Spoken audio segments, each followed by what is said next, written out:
NCTV45, The Train, anytime on your time. The Cedars is a great restaurant with outstanding Mediterranean food. The Cedars takeout menu is second to none, featuring pizza, stromboli, hoagies, their famous lamb on the rod, and so much more. So when you're hungry and you want that Newcastle taste, make it Cedars. Now with 2 locations in Newcastle, 827 Addis Street on the east side and 1101 Highland Avenue. Call Cedars East 724-658-9260 or Cedars North 724-652-7657. RNA Screen Printing Newcastle is the place to go for signs, shirts, hats, vinyl lettering, embroidery, magnets, vehicle lettering, banners, window decals, and they can put your design on many items. They have decals for vehicles and signs for all your advertising needs. Great selection of sizes and styles of regular or glitter t-shirts. RNA can iron on a logo while you wait and can do any school logo. RNA Screen Printing, 1217 Moravia Street, Newcastle, open Monday through Friday 9 to 4. Call 724-652-2241. The Beanery Depot and Deli. Coffee, made-to-order subs, snacks, and more. Meatball sandwiches, fresh and hot. Pepperoni rolls, fish sandwiches, chicken, milkshakes. The Beanery Deli. When you're hungry for something special, and it won't cost you a lot of beans.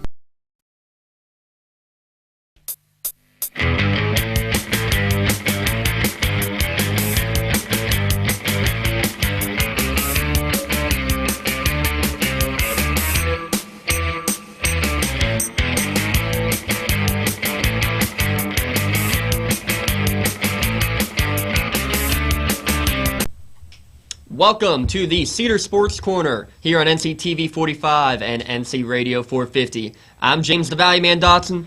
He's Alex, the Saint Delaverson, here to bring you all sorts of sports talk, fantasy football, local sports, national sports, anything sports. That's why we are here. Alex, how's it going? It sounds like is your heartbeat come back down yet? A little bit. Our producer thought it'd be funny to pull a fast one on me as soon as I walked in the door. And as soon as I walked in the door, started talking about how Pitt gave up, gave up 61 points. Well, listen. So, we're talking about how the Pitt-Syracuse game was the highest scoring game in college football history.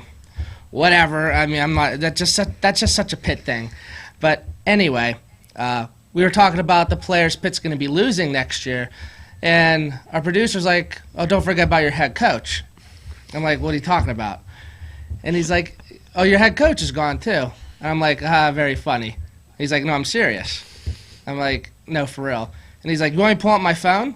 Angelo, look, he doesn't think it's serious. Yeah. So, me being a typical, pessimistic, heartbroken Pitt fan, I believed him because I am a Pitt fan, and that's the kind of thing that happens to Pitt fans. I mean, that'd be the 5th or 6th head coach they've lost already. I mean, in the last 8-9 years. Yeah, I mean, am I wrong for thinking that, though? I mean, that happens. That happens. That is completely believable. I wish it was April 1st, because that was brilliant. Very good.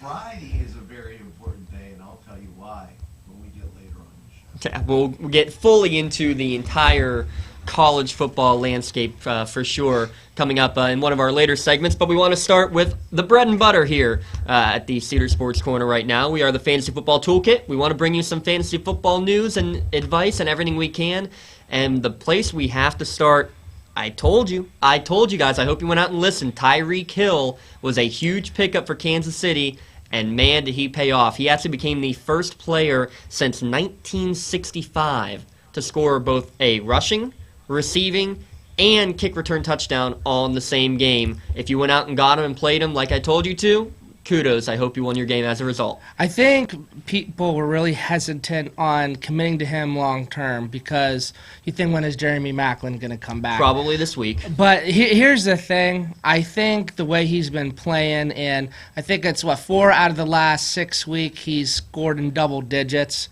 When someone's that hot, a coach usually finds a way to keep them in the game plan. So I even think long term, I think Hill's really solidified his spot going forward with the Kansas City Chiefs. So playoffs are coming up. I definitely am advising to keep him on your roster, considering how thin wide receivers are, running backs are right now in general. I don't know why you really would, but even going forward, I think this Tyreek Hill guy is going to be a really solid fantasy player for years to come. Yeah, the little guy, and maybe the new coming of a Wes Welker type player that we really haven't seen much of, honestly, in the past couple of years. But averaging 7 catches per week over the last 3 weeks. And yes, Macklin does come back, so would not surprise if the numbers came down a little bit. But at the same time, you said it, Alex. Can you really take a guy out of the lineup, whether real lineup or fantasy lineup, when he puts that kind of numbers up? Yeah, well, I don't think it's not necessarily just what he did in one game. It's the over a span of 6 weeks. Right. That's a big enough sample size to know that he's going to be a contributor. Now, someone else we're going to talk about, Tyler Boyd, and for the majority of this year, Tyler Boyd was not someone you could start. He was not a startable player. And myself, I picked him up in later rounds in a few of my drafts, expecting him to do more. So I went ahead and I released him, and I know he had a pretty big game last week, but Jimmy, I'm not picking him back up. It's tough because with A.J. Green gone now, he's going to be more in the game. And yes, 2 weeks ago he had his first touchdown of the entire season. 54 yards that week. He had 62 yards this past week. Nothing spectacular, nothing really, earth-shattering by any stretch of the imagination.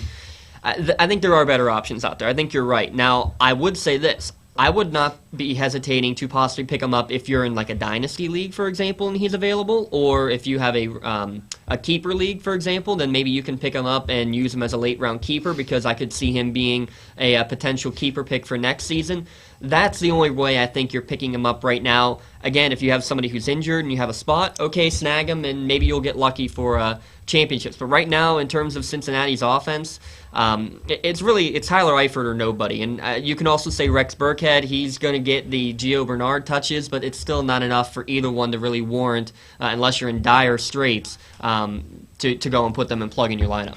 Yeah, and I think I really like what you said about, if you have a keeper league, he's someone you look at, because I really haven't noticed until this year how many leagues really set limitations on keepers. I'm in one league where our commissioner lets us keep 4 players, but it cannot be before round 7. So round 7 to 14 or whatever, you're allowed to keep 4 guys. So if you're someone who wants to lock up a late-round pick, because how many late-round picks never pan out? Right. A lot. So Tyler Boyd would be definitely a good pick. And also, you see keeper leagues now, too, where they make you charge extra money to keep your players. So that's actually something we'll talk about in future shows, is some of the different maybe ways to spice up your fantasy league for future years. That'll come up in the next couple of weeks here as we head into the holiday season, now that we're quickly entering December.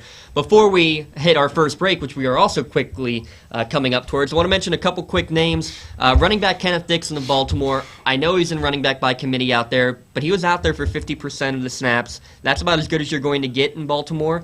He's worth picking up, to be honest. He's had the best snap rate. He had 50 yards last week, and he's playing a very vulnerable Miami defense. I thought Miami's defense was going to be stellar these past 2 weeks against 2 very mediocre teams from California, and they got torched by both L.A. and Frisco.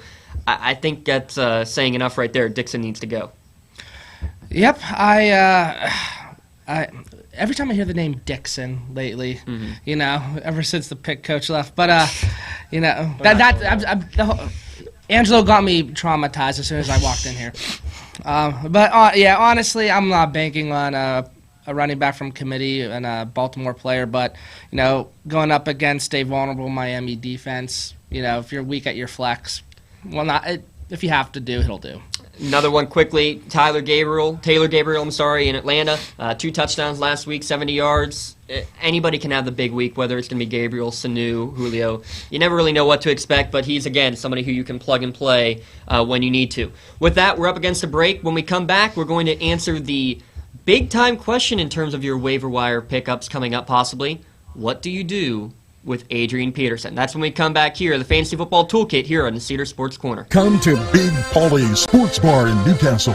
The place is spacious with all the seating you'll need, with 2 bars and a huge menu that features wings, pizza, sandwiches, burgers, pasta, and fries. Big Polly's. Is just right to watch the game. You'll love the sports memorabilia throughout the bar. There's plenty of parking too. Big Polly's Sports Bar. In Newcastle at 207 East Long Avenue. Call 724-658-8800. That's 658-8800.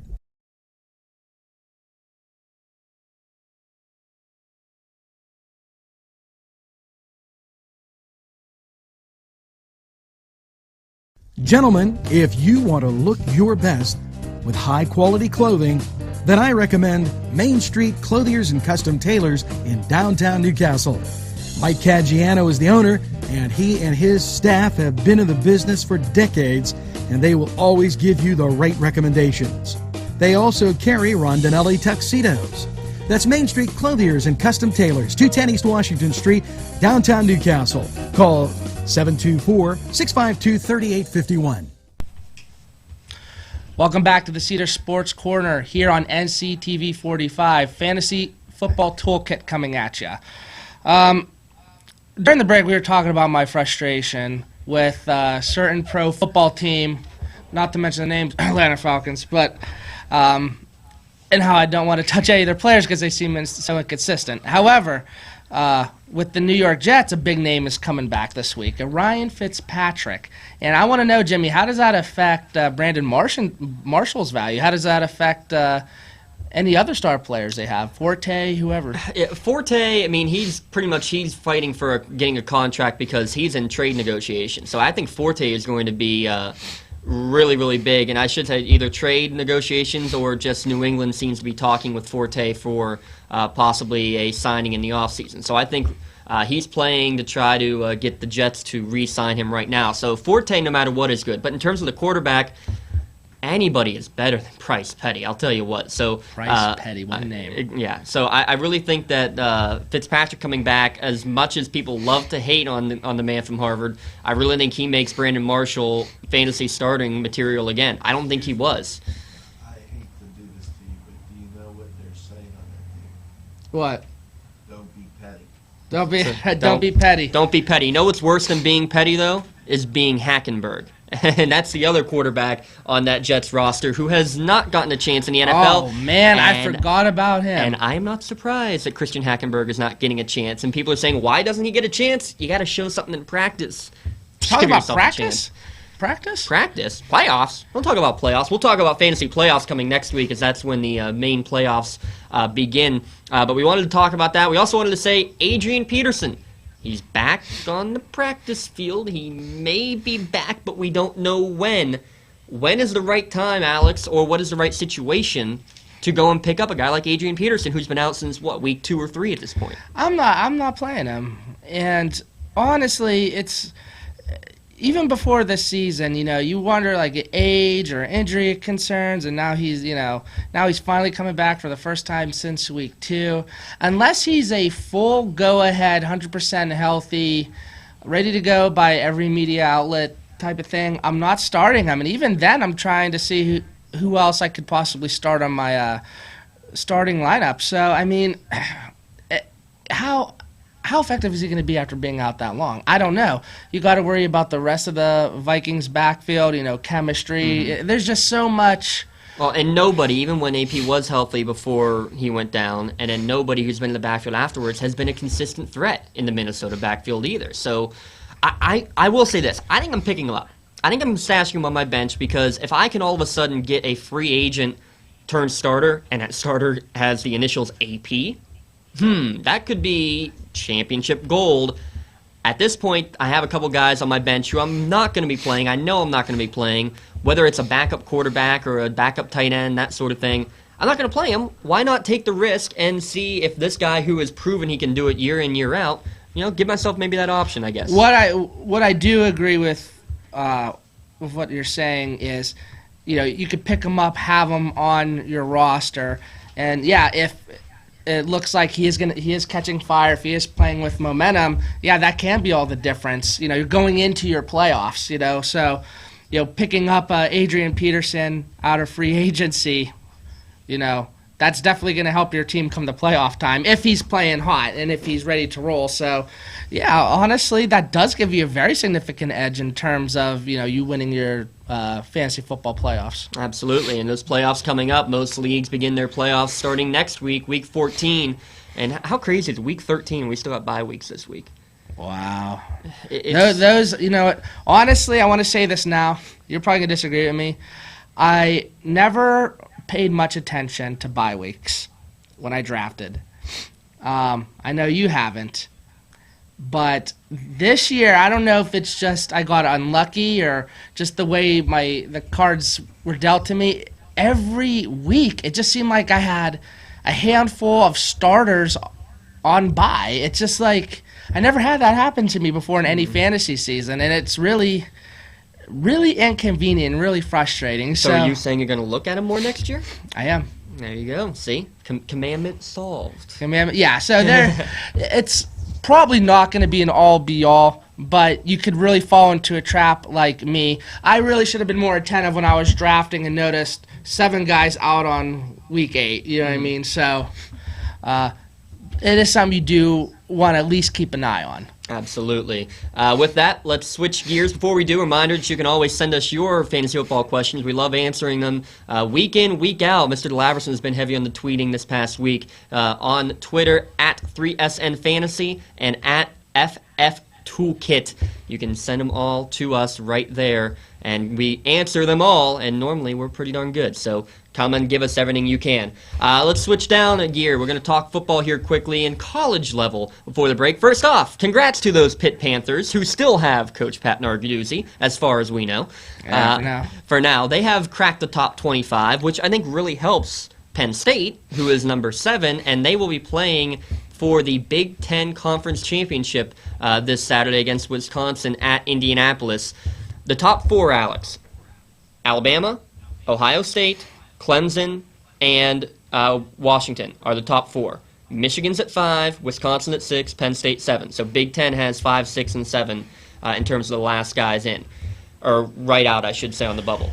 Alabama, no matter what, even if they lose, which isn't going to happen, they're going to be in. Ohio State doesn't play. I think there's no way that they're not in. The question ends up being Clemson, who lost to Pitt and has looked bad in many other games this year.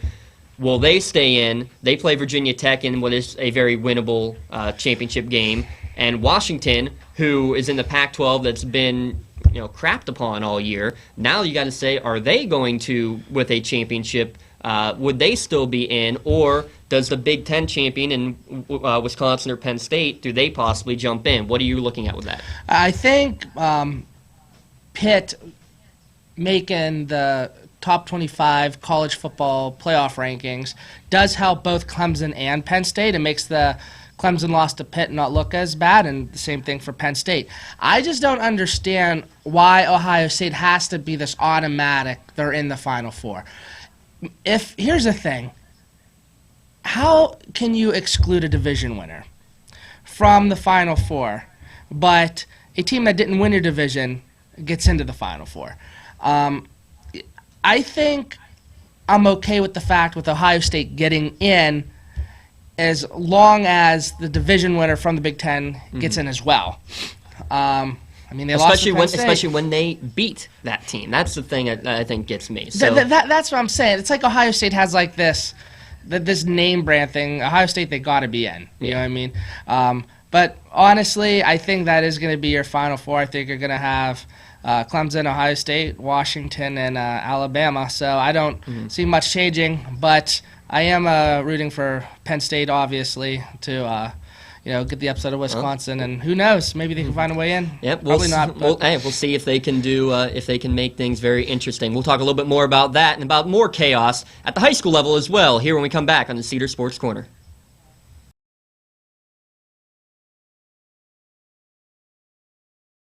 If you want to score big, then get over to Shenango Auto Mall. George Fiacco, General Sales Manager, and his experienced staff will be glad to talk to you about all the amazing used car deals from their huge inventory. Lifetime powertrain warranties, extended warranties, and guaranteed credit approval. They have a body shop and full detail shop. It's not your normal used car lot. They also buy cars, trucks, and SUVs. Shenango Auto Mall is located at 2515 Elwood Road in Shenango Township. Call 724-698-7304. The Branding Iron Bar and Grill, a great place to gather.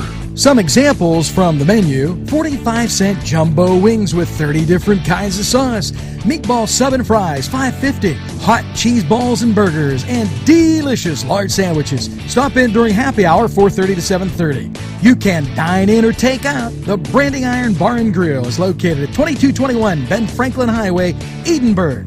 Call 724-658-1210.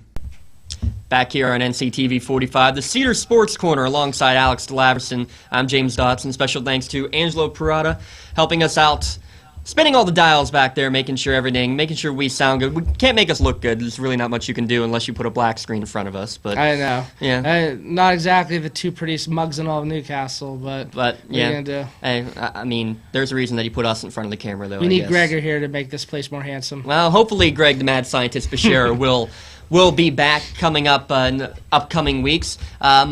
We want to talk real briefly here a little bit more about the college football scenario.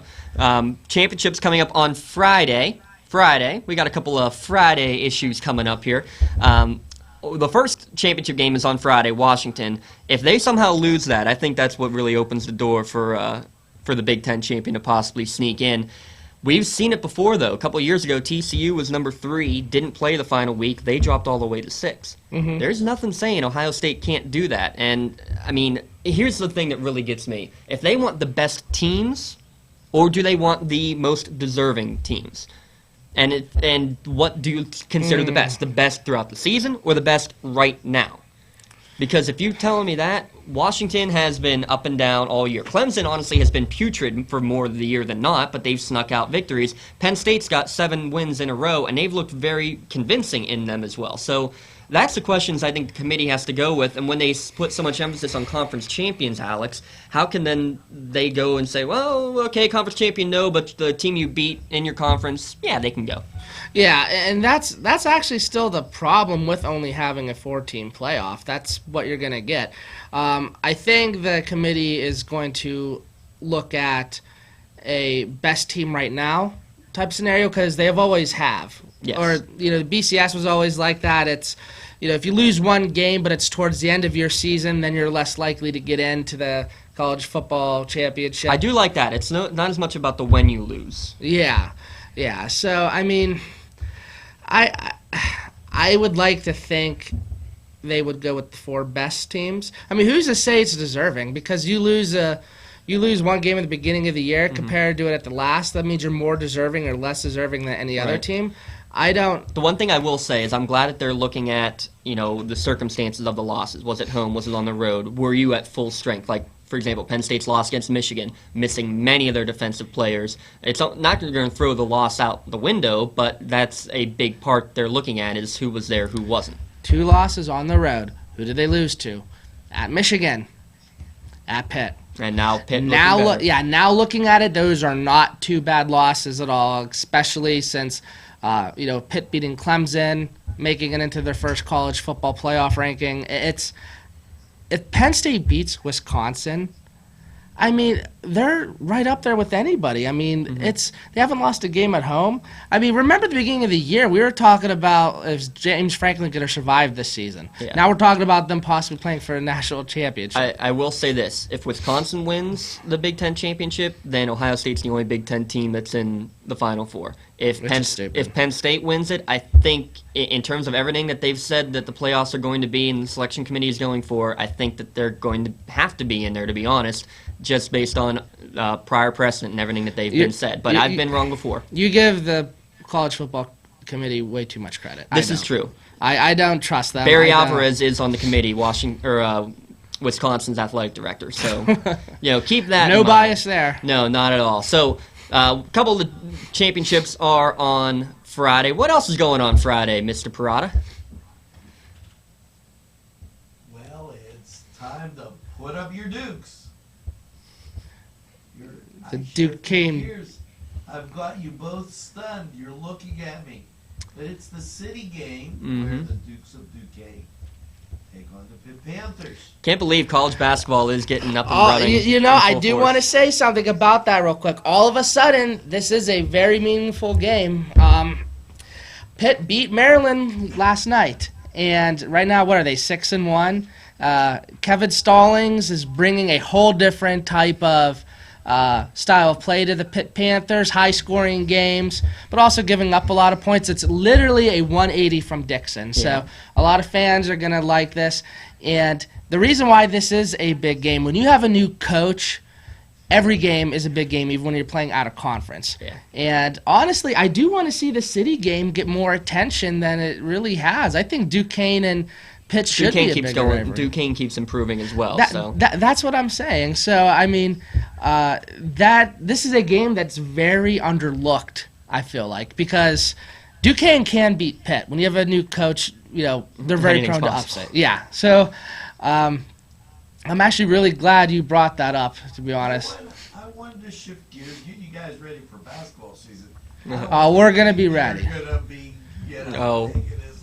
We'll be huge in terms of basketball talk as we go through the college season, especially as we get up to March Madness. Then you'll wish you hadn't said that, is what I'm going to say. How's Penn State hoops doing this year? They got a very young team. They had 3 guys all come from Roman Catholic, all playing as freshmen. They're going to be young, they're going to be raw, but they're going to cause some trouble because they're a fast team, a tall team, an athletic team. So keep your eye on them. And they still got Shep Garner, who's a just prolific scorer. So they'll be normal Penn State. They'll be like a team you don't want to face in the Big Ten tournament because it could be an early exit, but they won't be consistent enough throughout the year. They did beat Georgia Tech in the ACC Big Ten Challenge last night, though. It seems like they really upset people. It's like they never have the best season. They take away the 2010 season when they had Taylor Battle and they made the tournament. It's like they have okay seasons, but they are the one team that you really don't want to play because they'll upset you. They beat Ohio State. Remember the Michigan State game we were at a few years ago? That was a fun game. Wow, 6 years ago. Oh, my God. But we're old, Alex. I know. But I am actually really excited about college basketball. How about Jamie Dixon and TCU? They're doing really well. All of a sudden, he's recruiting great. 4-star players, who saw that coming? Yeah, funny how that works. It is what it is. Sometimes you just need a change. We'll have a lot more college hoops talk and high school hoops talk once that begins coming up in the next week. We got about a minute left, and we want to bring it down to the local level real quick. Get a couple quick congratulations out. First to the Neshannock Lancers making it to the Class 2A championship game. Ran into the juggernaut of Steel Valley and got to see up close and personal just how good those Ironmen are. But still a great season and a great career for a couple of those seniors, Frank Antuano, Danny Welker, Sean Doran and company, Ty Sear. Very proud as a former Lancer. Great job there for the season. And you made Lancers across the country tune in and watch football, which hasn't happened very often. And now the Ironmen, as a result, get to take on the other team from the county. The Wilmington Hounds. And congratulations to Coach Terry Varelli, win number 300 last week when they defeated Kane. Now they're into the state semifinals for the 8th time in school history. If they're going to beat them, they need to do what Neshannock didn't do, and that's to run their misdirection running offense. So when you have DeMetal with over 1,000 yards, Cam Merritt's at 904, Slicker's at about 850, use the balance, use the misdirection, and you will put points up against that Steel Valley defense. It still has not given up any points before the mercy rule has been in effect. So good luck to you guys. That's on Friday as well. We'll be cheering you on here from NCTV45, the Cedars Sports Corner. I'm James Dotson alongside Alex DeLaverson. Thanks for tuning in. Have a good night. This program furnished by Sporting Goods, 23 East Washington Street, Newcastle. Call 724-658-2535. Funding for this program provided by Washington Center Physical Therapy, Norm A. Gabriel, MSPT, ATC owner.